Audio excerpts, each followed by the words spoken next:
Daniel, capítulo 3. Eu, com o consentimento dos diáconos, dos demais pastores da igreja, eu quero continuar o raciocínio que eu comecei aqui domingo passado, concluí-lo e encerrar uma introdução de um tema que vai ser o tema que nós vamos, como igreja, percorrer aí por 3, 4 meses, aqui aos domingos. Vamos encorajar também os irmãos nas suas casas, as igrejas em casa, a percorrer, a estudar, a meditar, a ensinar sobre esse tema, que nada mais é, ao meu ver, da coisa mais essencial na vida de um cristão, que é conhecer a Deus. O conhecimento de Deus, com o objetivo de que, por meio desse conhecimento, você possa amar a Deus, nós possamos amar a Deus e nós possamos adorar a Deus de uma maneira espiritual e verdadeira, como a Bíblia nos ensina. E sempre é bom nessas direções, nessas estradas, é sempre bom a gente ter um material que nos auxilie. É óbvio que a Bíblia, ela é o suficiente, ela é o bastante para que a gente possa alcançar esse conhecimento de Deus na nossa vida pessoal. Mas se a gente tem um livro que trata desse assunto, escrito por uma pessoa que estudou, que tem a capacidade intelectual de extrair coisas mais profundas e mais densas da palavra de Deus, é sempre muito útil. Então, baseado nisso, a gente vai adotar um livro para estudar com a igreja, que é um livro clássico, Os Atributos de Deus é o tema desse livro. É um teólogo já falecido, do século XIX, e basicamente são 20 capítulos. Cada capítulo ele fala sobre uma qualidade, sobre uma virtude de Deus, que nos encoraja e que nos inspira a conhecê-lo. Então, esse livro vai chegar, não é um autor do nosso movimento, da nossa família de igrejas, como já disse, é um teólogo já falecido. Ele vai estar aqui na livraria nas próximas semanas. Quero encorajar você, irmão, a adquiri-lo. Isso vai te ajudar muito nessa direção que estamos decidindo dar à igreja nos próximos meses, e especialmente você que tem uma igreja na sua casa, queria muito encorajar você a adquirir esse livro, a começar a ler esse livro e a compartilhar esse livro com os irmãos e as irmãs que reúnem na sua casa. Mas nós vamos falar sobre esse assunto ao longo das semanas aí nas nossas reuniões dos pastores, mas a partir de agosto nós vamos estudar esse livro aqui. Então, o que eu estou fazendo hoje aqui é o final de uma introdução sobre esse assunto. E eu espero que seja uma fagulha, que Deus me use aqui para acender essa fagulha em você e essa inspiração para ir em busca desse Deus enorme, imensurável, infinito, que nós adoramos e precisamos conhecer mais e melhor a cada dia. Daniel capítulo 3. Não é a minha comunicação com Gabriel aqui de algo que eu deixei para cima da hora. Desculpa, irmão, minha falta de tempo para pensar nisso e te avisar com antecedência. Daniel capítulo 3, versículo 1. O rei Nabucodonosor mandou fazer uma estátua que media 27 metros de altura por 2,70 metros de largura, e ordenou que a pusessem na planície de Durá, na província da Babilônia. Bom, estamos estudando sobre Daniel. Foi isso que eu estudei semana passada, contextualizei tudo. Lemos Daniel capítulo 1, falamos sobre a força interior e a força da oração que Daniel tinha, E aí, o que eu vou fazer aqui é continuar essa ideia do que evidencia na vida de um homem e de uma mulher que ele de fato, ou ela de fato, conhece a Deus.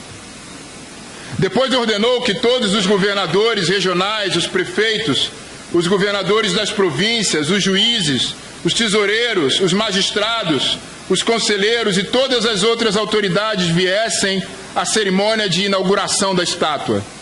Todos eles vieram e ficaram de pé em frente da estátua para a cerimônia de inauguração. Aí o encarregado de anunciar o começo da cerimônia disse em voz alta: povos de todas as nações, raças e línguas, quando ouvirem o som das trombetas, das flautas, das cítaras, das liras, das harpas e dos outros instrumentos musicais, ajoelhem-se todos e adorem a estátua de ouro que o rei Nabucodonosor mandou fazer. Quem não se ajoelhar e não adorar a estátua será jogado na mesma hora numa fornalha acesa. Assim, logo que os instrumentos começaram a tocar, todas as pessoas que estavam ali se ajoelharam e adoraram a estátua de ouro. Foi nessa hora que alguns astrólogos aproveitaram a ocasião para acusar os judeus. Eles disseram ao rei Nabucodonosor: que o rei viva para sempre. O Senhor deu a seguinte ordem: quando ouvirem o som dos instrumentos musicais, todos se ajoelharão e adorarão a estátua de ouro. Quem desobedecer a essa ordem será jogado numa fornalha acesa. Ora, o Senhor pôs como administradores da província da Babilônia alguns judeus. Esses judeus, Sadraque, Mesaque e Abidnego, não respeitam o Senhor, não prestam culto ao Deus do Senhor, nem adoram a estátua de ouro que o Senhor mandou fazer. Ao ouvir isso, Nabucodonosor ficou furioso e mandou chamar Sadraque, Mesaque e Abidnego.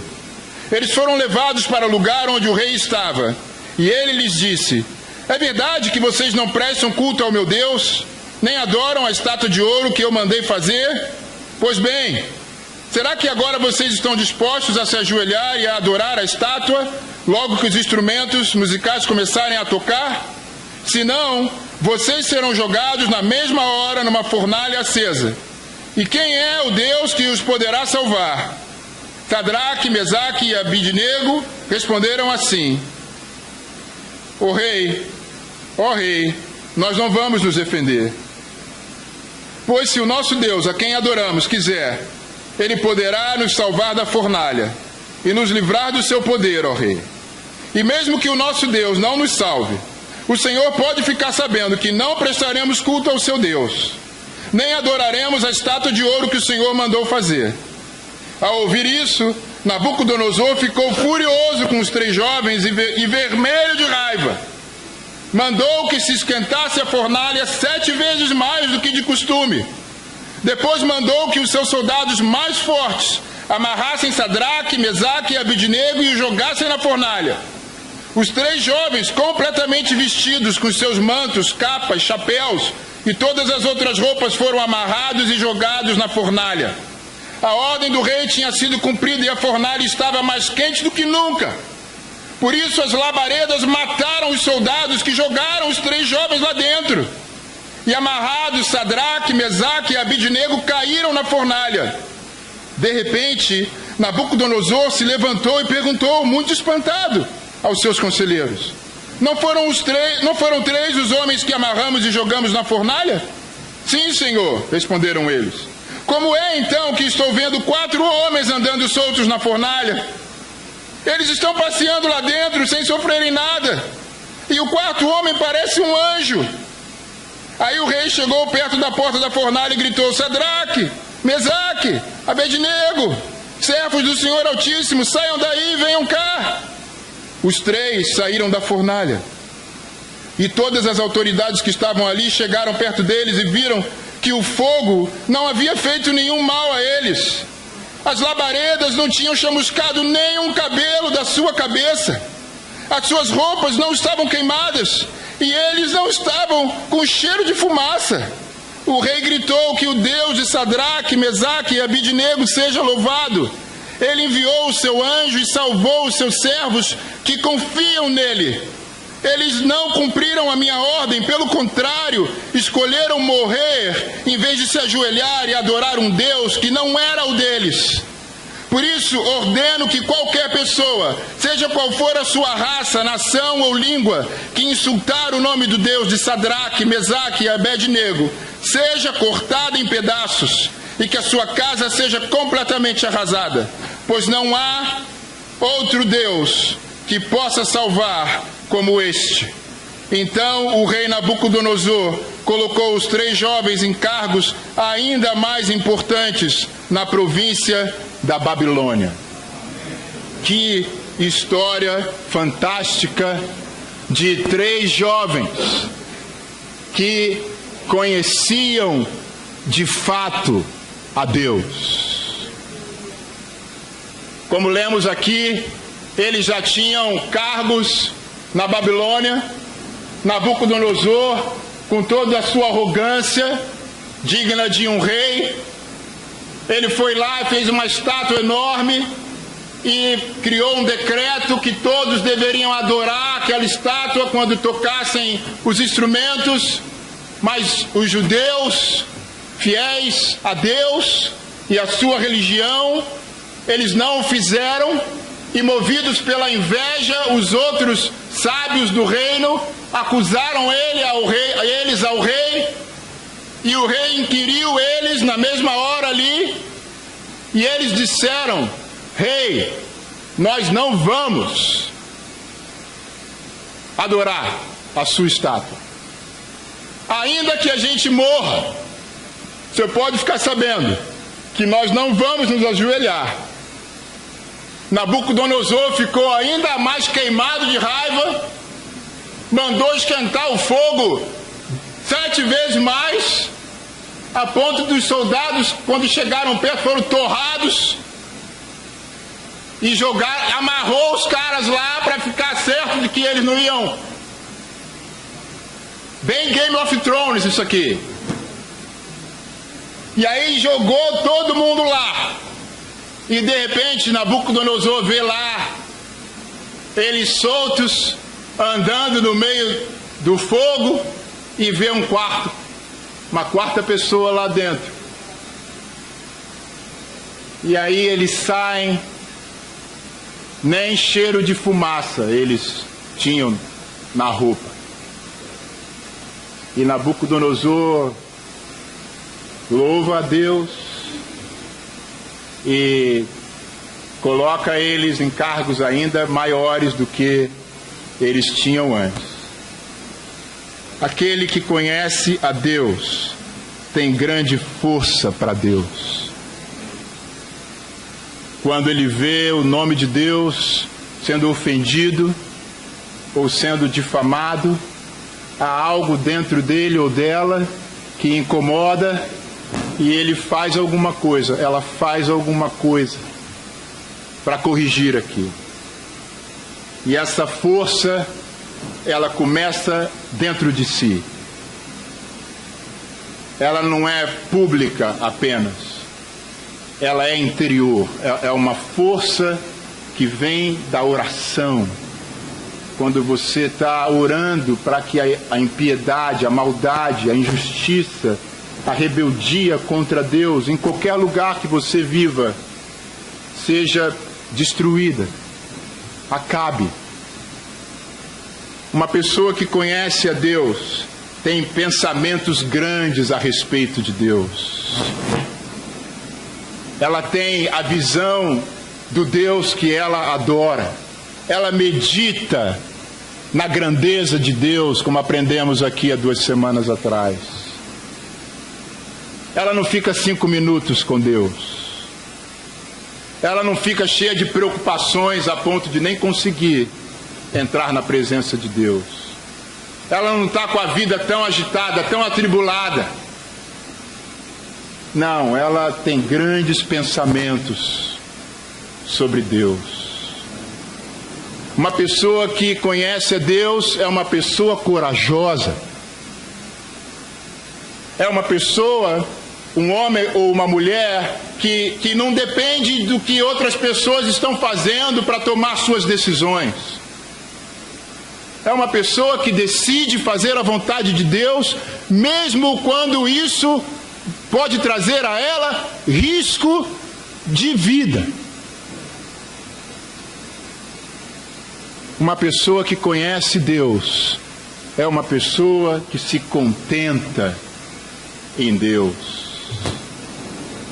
que tem contentamento em Deus, que não importa a circunstância em que ela esteja, seja boa ou seja ruim, vivendo ou morrendo, ela é grata a Deus, ela permanece em adoração a Deus, ela permanece confiante em Deus e entregue a Deus.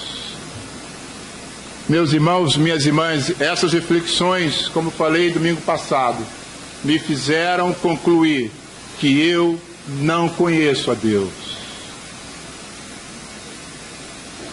da forma como Ele pede para ser conhecido. Por isso eu estou convicto de que nós precisamos, que eu, não sei você, preciso conhecer a Deus. Porque foi para isso que eu fui criado.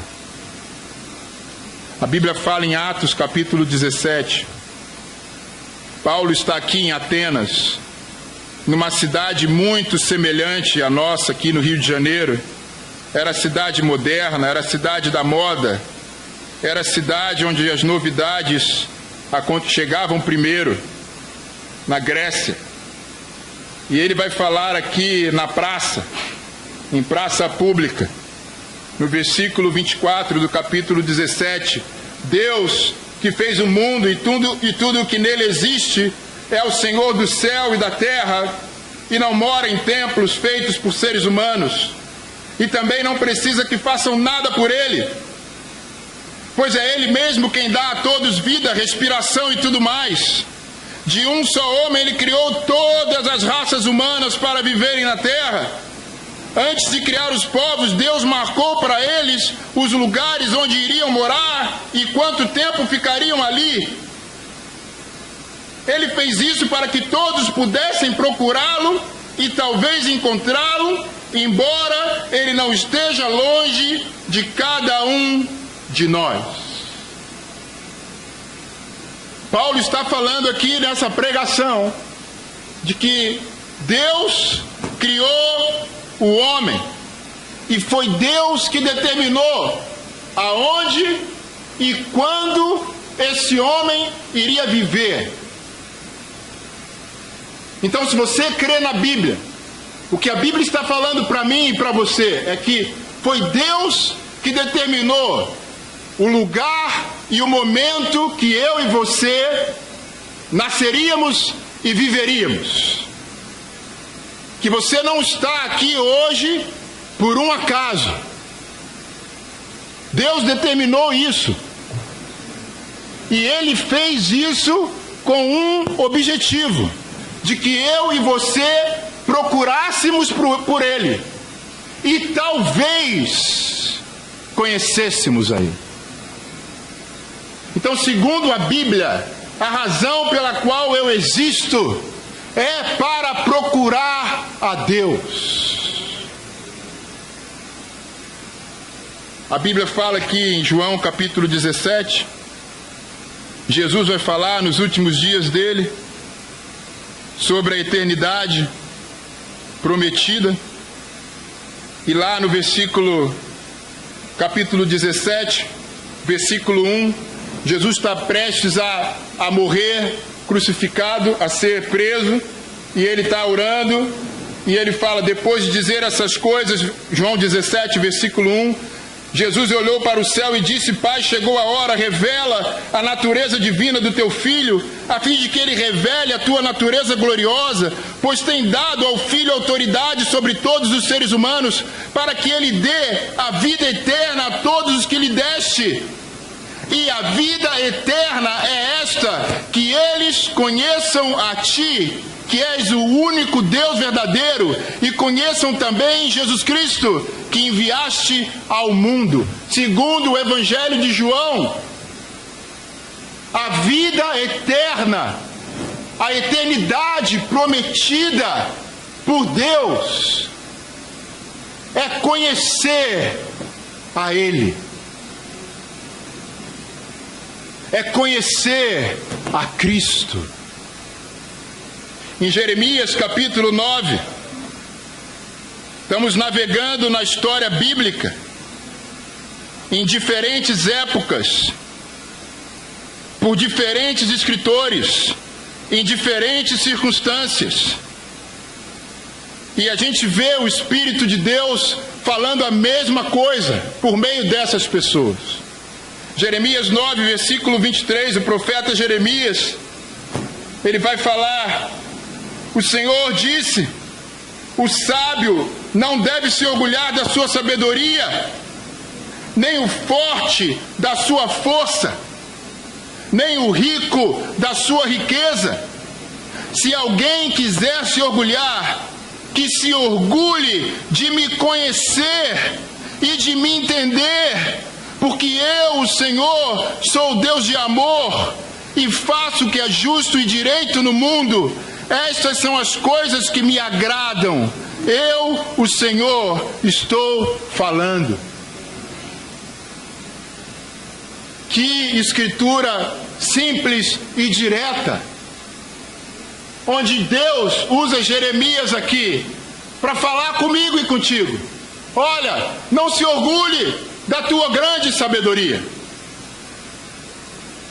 da tua grande inteligência, da tua grande capacidade. Anderson, olha, não se orgulhe da tua força, da tua força de ser determinada, de ser determinado, de não desistir, de ir até o fim naquilo que você decide fazer, do seu talento. Não se orgulhe do teu dinheiro, do teu carro zero e bonito, da tua casa reformada e bonita e nova, da tua roupa de tricô. Não se orgulhe dessas coisas. Se orgulhe de me conhecer e de me entender. Essa semana minha esposa foi pegar o diploma de doutorado dela. Ela já tinha concluído, mas por conta da vida um pouquinho intensa que ela tem, ela demorou 4 meses para ir pegar o diploma. Mas foi lá pegar. Aí chegou em casa e quis ver. Eu tenho um papel aqui. É um papel, ofício, impresso. É isso, o diploma.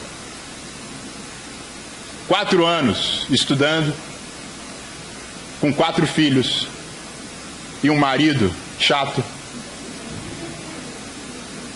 trabalhando, jornada dupla, que trabalha em casa também. 4 anos. Um pedaço de papel, impresso, colorido, pelo menos colorido,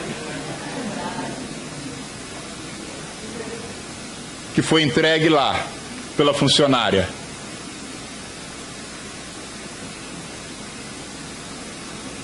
Por um lado, eu tenho um orgulho enorme da minha mulher, primeiro, por ser mulher. E isso para mim, e talvez para alguns aqui, é um tapinha na cara. Se você pensa que a mulher não é capaz, ela é tão capaz quanto você. A minha é mais do que eu. Muito mais do que eu. Segundo, porque é minha esposa. E eu sabia o quanto isso era importante na vida dela, na época. E eu acompanhei o esforço dela. e a dedicação dela para isso. E a inspiração que ela traz para os meus filhos. Que isso não tem preço. O exemplo que ela traz para os meus filhos. Mas sabe o que eu mais me orgulho da minha mulher? Sabe porque para ela é um pedaço de papel mesmo. É um pedaço de papel. Eu até falei, vamos emoldurar. Aí ela, não, vamos emoldurar. Tem que tirar cópia, né? Porque isso aqui eu tenho que me apresentar lá no... Isso é o que mais me orgulha nela.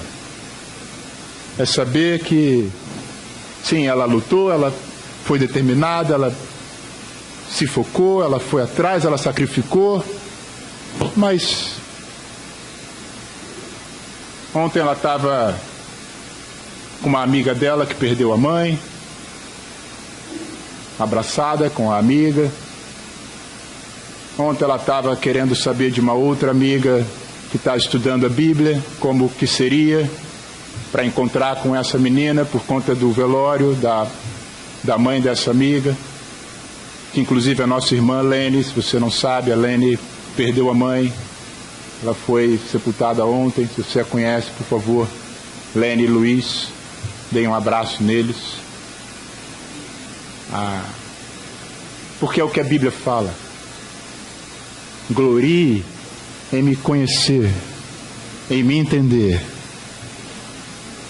Em Oséias capítulo 6, o profeta Oséias vai falar outra coisa aqui. Oséias 6, versículo 6.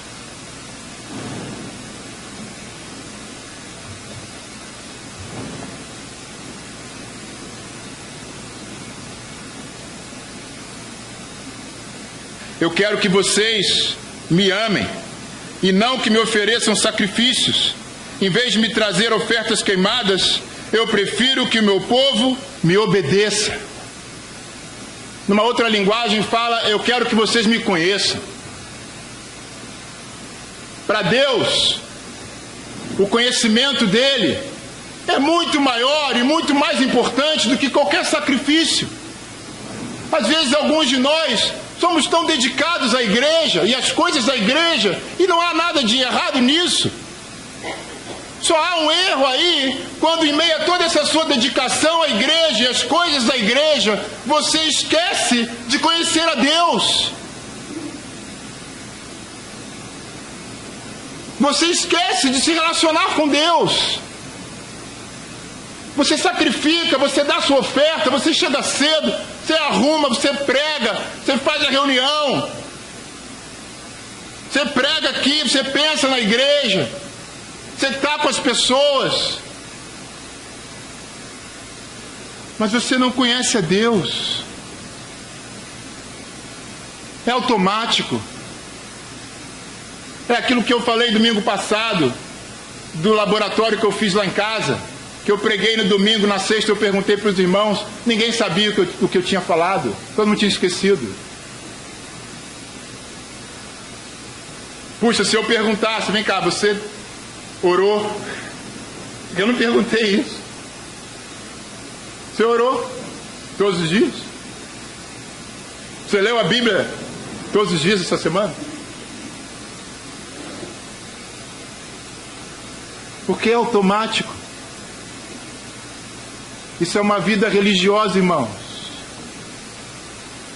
Isso é o que o religioso faz. Ele faz as coisas todas. Ele vem na igreja. Estava passando aí, vindo agora para cá. Tinha a calçada lá da sede. Tinha uma fileira lá de... Eu até comentei com o Viviane. Pô, mas aqui não passa ninguém. Eles deveriam ir mais para a praça. Lá eles vão ver pessoas lá para compartilhar da fé deles. Deus não quer sacrifício. Ele quer que eu o conheça. E é o meu conhecimento dele que vai me impulsionar a servir a ele. conhecer a Deus vai aquecer o meu coração. Eu vejo aqui, e aí eu vou me atrever a dizer que muitos aqui estão com o coração frio, gelado. E conhecer a Deus vai aquecer o seu coração.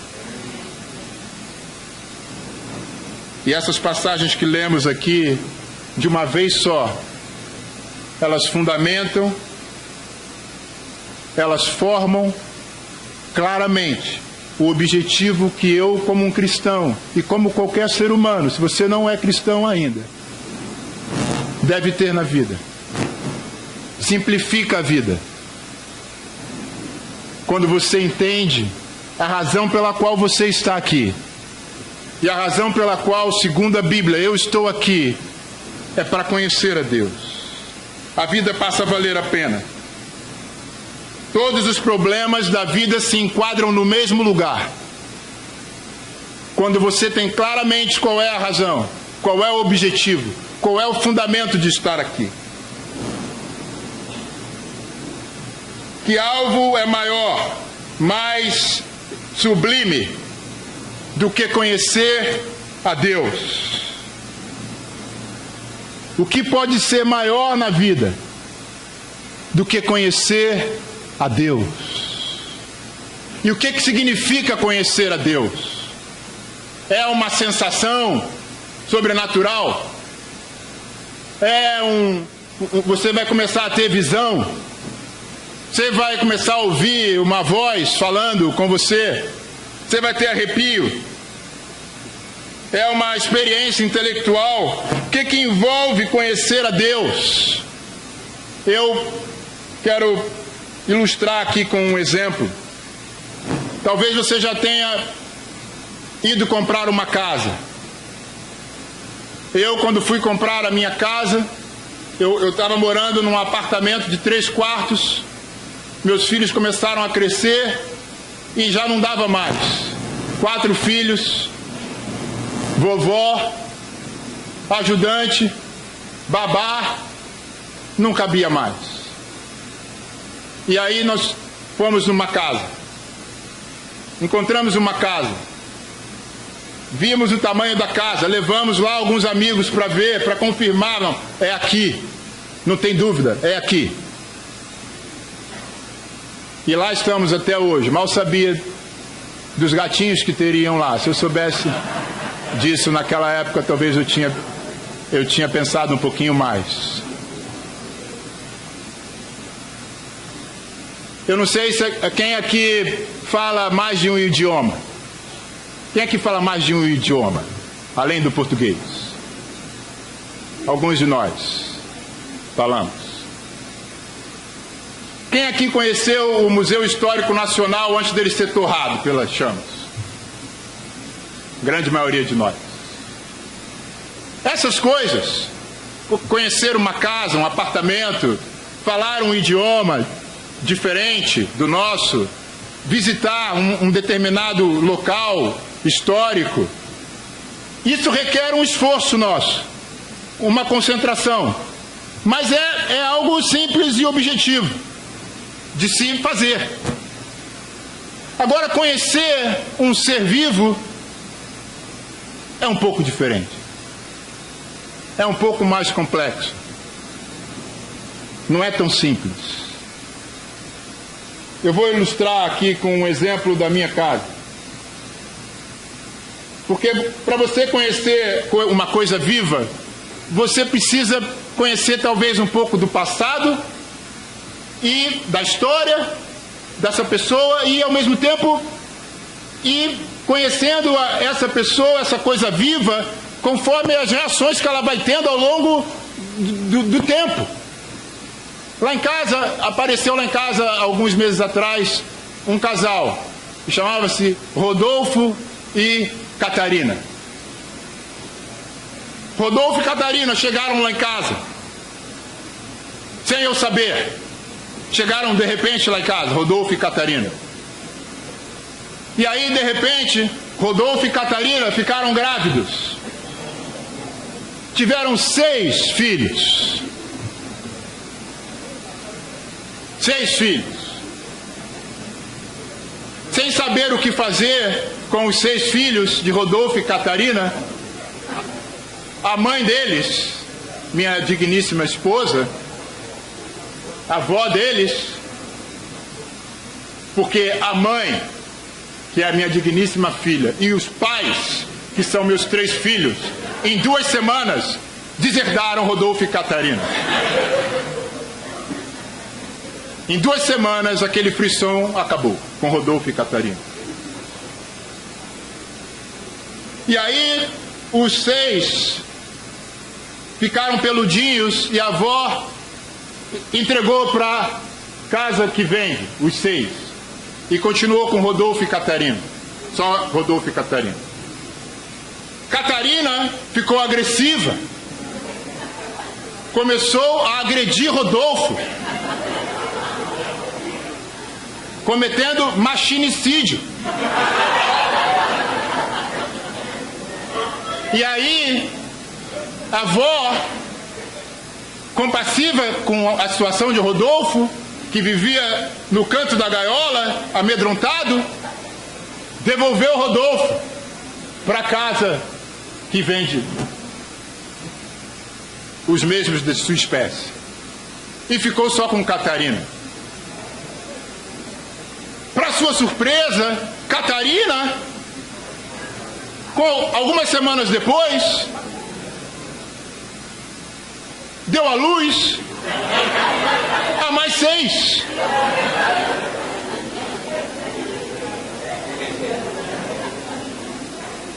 E aí, para o espanto da avó e até mesmo dos pais desertores, Catarina começou a comer os filhos.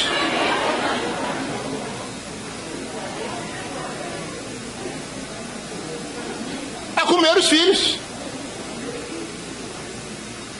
Ela comeu todos os filhos, porque no outro dia não tinha mais nenhum lá.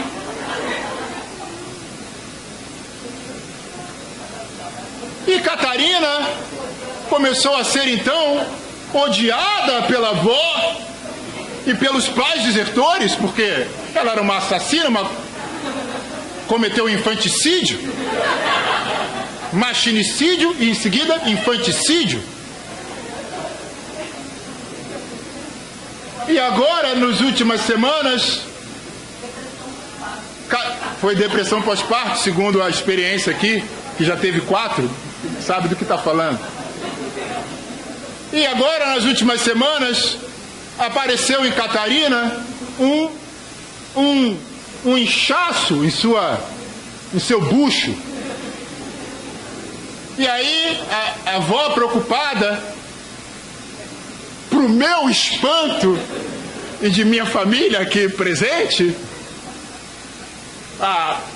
levou Catarina para uma consulta médica.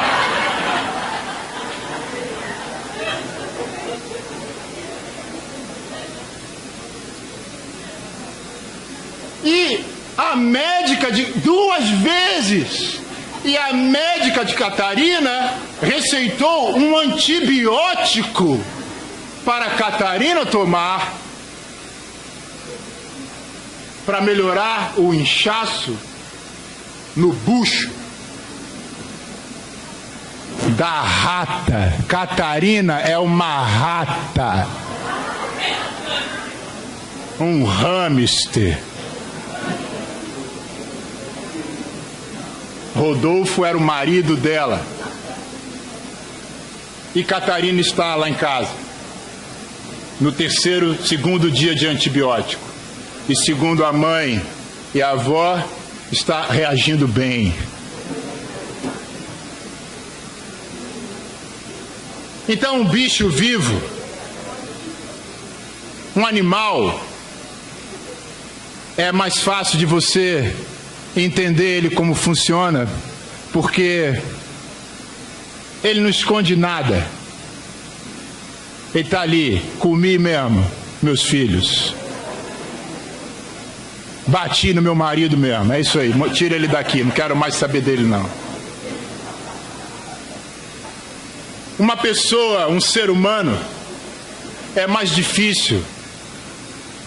Por quê? Porque um ser humano esconde o que sente. Um ser humano, por medo, às vezes, por culpa, às vezes, por desconfiança, às vezes, não fala o que pensa e o que sente.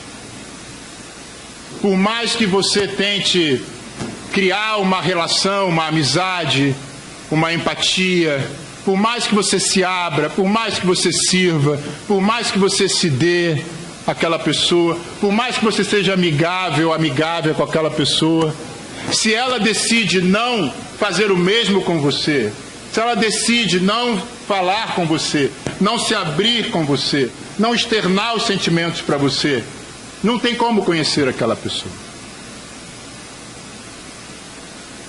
Imagina se você conhece uma celebridade. Uma outra ilustração aqui. Meus filhos, há pouco tempo a gente estava no Jockey Club da Gávea. Não sei se eu já contei essa história aqui. Estávamos lá com os meninos e as meninas da universidade. E aí, quando estávamos indo embora, estava passando lá do outro lado um grupo todo de terno e gravata e um cara no meio. Aí eles olharam: pai, o que é aquilo lá? Quem é aquele cara lá? Aí quando eu olhei, é o governador Witzel. Ele, quem? O governador Wilson Witzel. Foram correndo. Saíram os três embestados atrás. E a mãe foi, vai lá. E a mãe foi correndo também, desembestada, atrás deles, porque eles queriam conhecer o governador, tirar foto com o governador. E foi o que aconteceu. A mãe foi lá com segurança e falou: pô, meus filhos estão querendo conhecer o governador. Dá pra... Claro. O governador foi lá, abraçou eles, tirou foto, conversou com eles. Quando você pensa numa celebridade, numa pessoa que você admira pela sua capacidade, pelo seu talento, pela sua força, pela, sei lá, sua beleza. Imagina você conhecer essa pessoa. Você conhece essa pessoa, tirar uma selfie com ela já é o bastante para você. É porque autógrafo é coisa do passado, né? Agora é selfie. Tirou uma selfie, já deu. Na mesma hora você já publica em tudo das suas redes sociais. E você fica ali satisfeito com aquilo, porque você é muito pequeno diante daquela pessoa. Agora imagina se essa mesma pessoa chama você: olha, Anderson, queria que você viesse tomar um café comigo, que eu tenho algumas coisas para falar para você. Algumas coisas da minha vida, algumas coisas que eu penso. Eu queria compartilhar com você os meus planos, os meus sonhos, os meus projetos. E mais que isso, eu queria chamar você para fazer comigo, para, junto comigo, realizar esses sonhos, esses planos, esses projetos. E eu queria que você estivesse à minha disposição. Quando eu precisasse de você e chamasse você, você viesse. Que privilégio. Está pensando naquela celebridade? Você pensa no Roberto Carlos, sei lá, Neymar, sei lá, Pelé, sei lá. Pense em alguém aí que você tem admiração por alguma coisa dele ou dela. E aí, que privilégio que seria isso, né? Que sensação diferente, que isso ia mudar a sua perspectiva sobre aquele relacionamento completamente. A grosso modo, amigos e amigas, Deus fez isso comigo. É isso que Ele faz. na sua grandeza, na sua magnitude, na sua soberania, na sua eternidade, na sua infinitude, na sua força. Ele fala comigo, Ele divide comigo, Ele compartilha comigo, Ele me convida para os planos dEle, para os sonhos dEle, para as ideias dEle. Ele me apresenta elas. E Ele quer fazer essas coisas junto comigo. Ele me quer à disposição dEle, para fazer ao lado dEle, para realizar ao lado dEle as obras e as maravilhas que Ele já tinha preparado para mim antes de eu nascer. Isso é conhecer a Deus e se relacionar com Deus.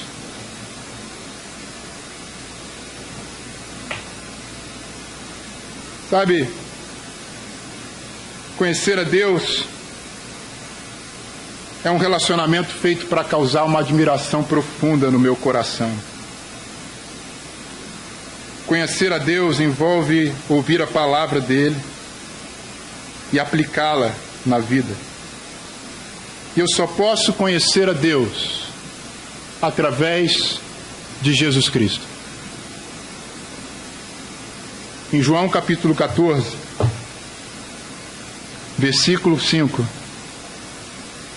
olha que passagem que ilustra tão bem essa ideia.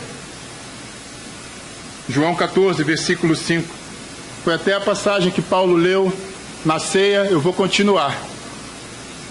Então Tomé perguntou: Senhor, nós não sabemos onde é que o Senhor vai.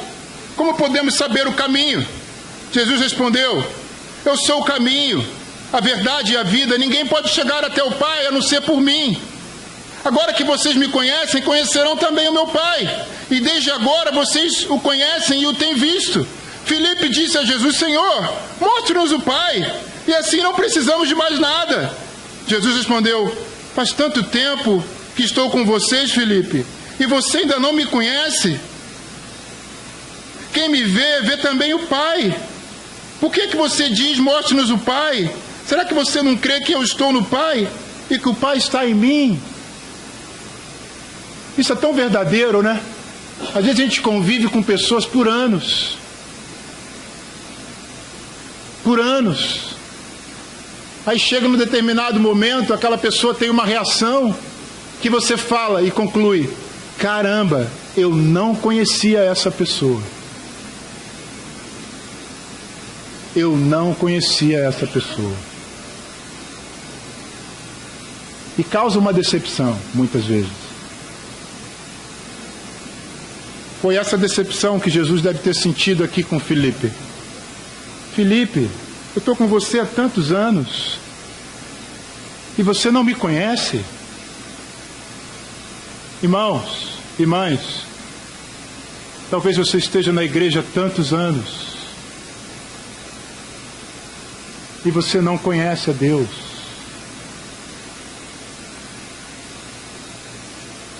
Mas hoje a boa notícia é que isso pode ser diferente. E você pode tomar uma decisão através de Jesus Cristo de conhecer a Deus. Porque conhecer a Deus é uma questão de relação pessoal. É uma questão de envolvimento pessoal. E quando você conhece a Deus, você confia nele. Há 2 semanas atrás, minha esposa veio ter um tempo comigo. Porque ela teve uma... Eu vou me estender só 5 minutinhos, tá bom? Ela teve uma apresentação de dança. Que ela faz dança, faz jazz, já há um bom tempo. E ela teve uma apresentação e eu não fui. E para mim, com toda a minha arrogância de homem, eu já fui a todas. Se eu não for a uma, não vai ter problema. Não. Teve problema. Teve problema, e problema sério. Ela ficou mal, ela ficou triste, acumulou com outras coisas, e ela me chamou para conversar. E ela expressou isso, que ela esperava que eu fosse com ela, que eu visse, como sempre fiz, que eu estivesse lá, vendo ela dançar, e que eu tivesse mais interesse pelas coisas que ela gosta de fazer. Que ela estava sentindo que aquilo mostrava para ela que eu não estava tendo interesse pelas coisas que ela gostava. E que nas conversas que a gente tinha na cozinha, muitas vezes, ou no quarto, que ela começava a falar e qualquer coisa que acontecia, a conversa era interrompida, ou com os filhos, ou com algum outro detalhe, e eu não voltava a conversar com ela no ponto onde a conversa parou. E que isso revelava o meu desinteresse pela vida dela. E ela foi além. A minha preocupação é quando nossos filhos saírem de casa, a gente não tem interesses comuns, porque a nossa vida hoje gira muito em torno dos nossos filhos. As minhas férias, as nossas férias, são as férias dos nossos filhos. E a preocupação dela é quando os nossos filhos saírem de casa, a gente não tem interesses comuns e a nossa amizade apagar.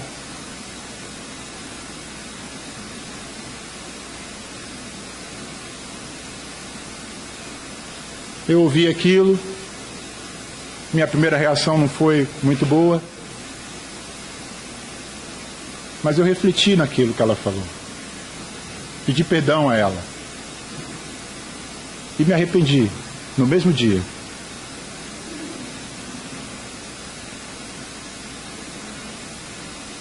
E aquilo foi tão bom, porque isso é um relacionamento.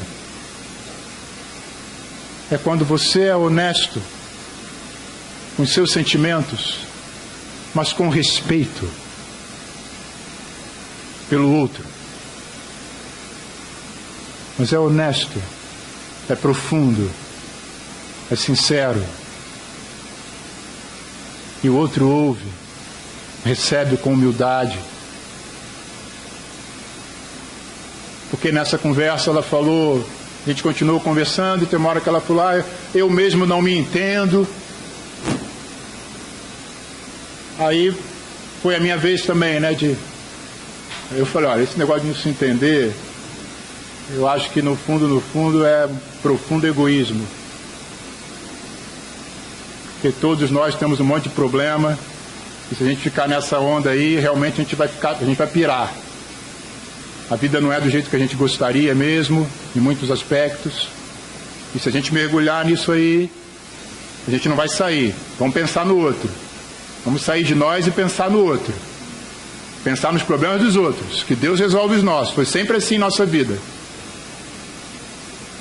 E ela não recebeu bem no primeiro momento, como eu também não recebi bem, mas ela refletiu, ela considerou e ela se arrependeu no dia seguinte. Assim é um relacionamento. E fica aqui, casado, uma dica para você. Um encorajamento para você fazer a mesma coisa no seu casamento. Talvez você esteja precisando de uma conversa assim, com o seu marido, com a sua esposa. Porque assim a gente constrói. É assim que se constrói um relacionamento. É essa relação que Deus quer ter conosco. Isso é um relacionamento com Deus. E para terminar, tudo é pela graça. Em 1 de João, capítulo 4, versículo 7. 1 de João, capítulo 4, versículo 7. Queridos amigos, amemos uns aos outros, porque o amor vem de Deus. Quem ama é filho de Deus e conhece a Deus. Quem não ama, não o conhece, pois Deus é amor. Foi assim que Deus mostrou o seu amor por nós. Ele mandou o seu único Filho ao mundo para que pudéssemos ter vida por meio dele. E o amor é isto: não fomos nós que amamos a Deus, mas foi Ele que nos amou e mandou o seu Filho, para que por meio dele os nossos pecados fossem perdoados. Conhecer a Deus é uma questão de graça, porque quem amou primeiro foi Deus. Quem me conheceu primeiro foi Deus. Eu não tenho mérito nenhum, não tem nada a ver comigo, tem a ver com Ele primeiro. Ele se fez conhecido, Ele se revelou, Ele se entregou. Olha a graça aí, meu irmão. Olha Jesus aí, meu irmão. Ele se entregou, Ele se revelou, Ele se deu. Ele me amou primeiro. E isso é maravilhoso. Ele estendeu a mão. E por mais que eu tenha um monte de imperfeições e corrupções na vida, nenhuma delas desanima a Deus de continuar sendo meu amigo, porque Ele me conhece previamente, Ele sabe todas as minhas imperfeições, Ele sabe todas as minhas corrupções. Então não há nada em mim que desabone a Deus, que desaponte a Deus, que faça Deus desistir de mim, porque Ele deu tudo dele por mim, sabendo de tudo o que eu era.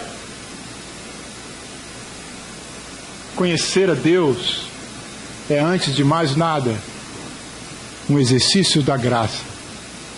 Então, meus irmãos, meus amigos e minhas amigas que estão aqui hoje, que eu e você possamos ir em busca desse Deus que nos fez, que nos colocou aqui, que nós possamos procurá-lo com todo o nosso coração, com toda a nossa mente, com toda a nossa força, com toda a nossa alma, que eu tenho certeza, porque é o que a Bíblia fala, que se eu procurar a Ele de todo o meu coração, eu vou encontrá-lo. Ele já me conhece totalmente. Agora é a minha vez de ir em busca de conhecê-lo mais, melhor e profundamente, de maneira pessoal e voluntária. Obrigado pela atenção de todos. Que Deus nos abençoe nessa jornada.